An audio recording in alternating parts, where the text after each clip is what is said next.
Hey guys, this is James bringing you another Inbetweenisode. Today I am going to have another Talking Inbetweenisode, talking about what is, in my opinion, one of the absolute worst ways to buy your Pu'erh tea.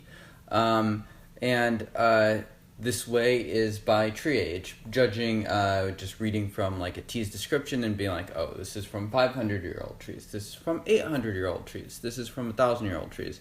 Whether you're shopping at AliExpress, eBay, any shop really, a Pu'erh specialist, one of the often signals that they'll use, or signals I'm referring to like a piece of information, is the tree age, and it can be a way to signify quality.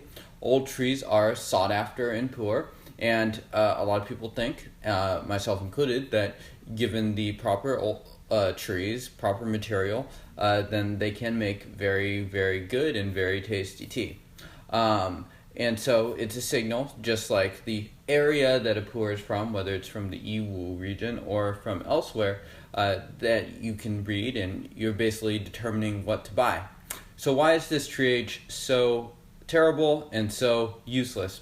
And that's because it is just lied about so often that, in my opinion, for most, I would say for 95 to 99% of Pu'erh consumers, it's basically meaningless information, and it doesn't matter because it's just usually wrong. If you're looking at AliExpress or eBay or something like that, there's no such thing as like 2,000-year-old ripe Pu'erh tree productions that's ripened. It just does not happen. And if you're going through the things and you're comparing tree ages and you're buying the one that has the highest tree age, stop it. That's a terrible way to buy the tea. It's usually just very not indicative of quality, depending on where you are shopping. And so I just think it's just a really terrible way, without directly calling out specific vendors, to buy the tea. And you know, there often is this argument, especially when a couple times a vendor has popped up that's selling teas from 1,000-year-old trees or 1,800-year-old trees. These are not common trees, and people will either take a look at that and they basically determine that, you know, this tea is not what it says it is. So either someone is lying at some point. So who is lying? And so that often becomes a point of discussion. It's like, is this vendor being misled by other people? Where is the information being transmitted improperly? And it's really, really hard to know that, and I'm not sure that it really matters, because either way it reflects on the vendor very poorly, because either they have been lied to and bought into the lie, and I think one of the responsibilities for good vendors is to be discriminating and be able to tell, at least, no one is perfect, but be able to sort out the really obvious lies, things like 1,800-year-old trees, etc., and prevent that knowledge from being passed down to the consumer. And so so as a result, you don't really know who's being lied to. So kind of it's just very hard to know if that vendor was told that, if that vendor invented that in order to sell their tea more quickly. So it's just really, really hard to tell. And so one common way to disprove that a tea is not real, especially when you get to claims as ridiculous as in the thousands-year-old of trees, is to basically take a look at what the market price is, and to compare it versus the price that is sold. Oftentimes in these cases, the common defense is to have some fantastical story about how these farmers sold it out of the goodness of their heart. Don't buy into it. I think that's usually just marketing. Of course, these things are difficult to prove in 100% likelihood, but in general, the odds of that happening are extremely, extremely small. So I just think that tree age, if you disregard it completely, I think you will be better off.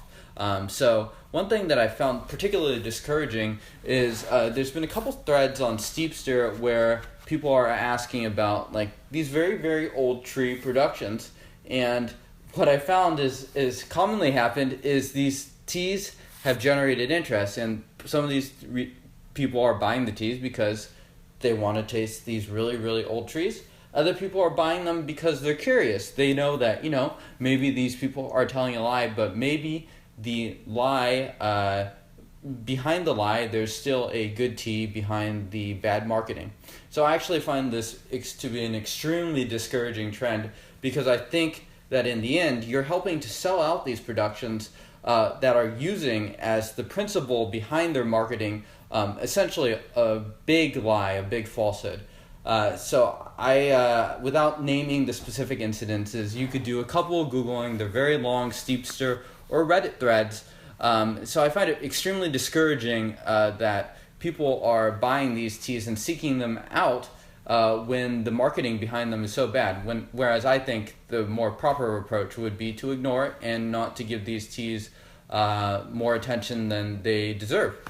So I don't want this video to seem overly pedantic, or I also don't want it to result in just calling out vendors and becoming a witch hunt or anything like that. But I think in terms of just being a consumer, it's just really important that we know and we're not overly naive to what's going on, and to vendors to just have a stronger track record of not letting these lies pass. Something else that's been really discouraging is to see people that are helping to call out these lies and these marketing falsehoods to be sort of demonized. And I found that to be just very odd, because in general, people may put it softly or they put it more harshly. I think that they are on the side of the truth. And so I've seen a demonization of a few people that have helped to show why these claims are so ridiculous and stuff, but they've ended up sort of being on the brunt of different attacks and stuff like that. So I've also found that to be kind of discouraging. But I do not want to get bogged down too far on this. The short version of this video is tree age is something that's lied about very often, and you should ignore it. You should pay attention to the taste. You should sample the teas, and you should be very, very cynical and wary of claims about tree age, whether they come from your aunt or from someone on the internet. So thank you guys for tuning in, and I will see you guys soon.